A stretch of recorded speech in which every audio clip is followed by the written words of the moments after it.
արձակագիրները պետք է անդրադառնան կամ անդրադառնում են այն չափով, իր չափով, որ պետք է եւ այդպես նաեւ իրենց խոսքը հասցնեն հասարակությանը, իրենց գնահատականը հնչեցնեն։ Ես ձեր հարցը հասկացա,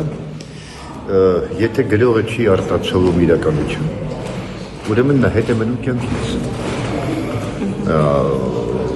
Միշտ ամբողջ աշխարհում ոչ միայն Հայաստանում, թե Ռուսաստան, թե Ֆրանսա, թե որևէ այլ երկիր, գրողը միշտ իրականության պարուսելակումն չի, աստծո քարտուղար։ Իրականության քարտուղարն է։ Եվ այդ վեպերը մնացել են մինչև այսօր, մարդիկ մինչև այսօր կարդում են 100 տարի առաջ արած վեպ պատրաստացել,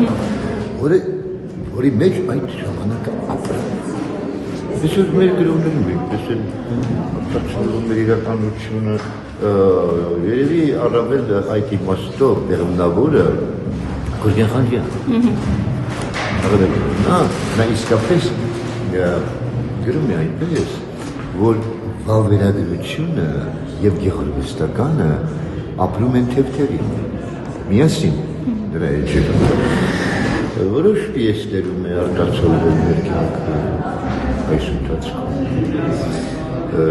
պատերական թեմից արտացոլվում է։ Եվ դա ճիշտ պրոցես է, դա բնական պրոցես է, ակարակ դեպքում իրականությունը պարզապես մարի։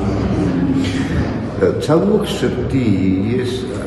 բոլորովին նոր երիտասարդ գրողներին այդքան ծանոթ չեմ, նրանց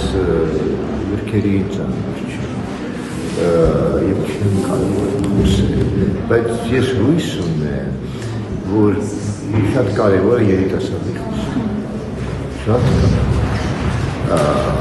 նա այսօր ապրում է և այսօրվա կյանքի բեռը կրետի է։ Ուրեմն նա պետք է այդ մասին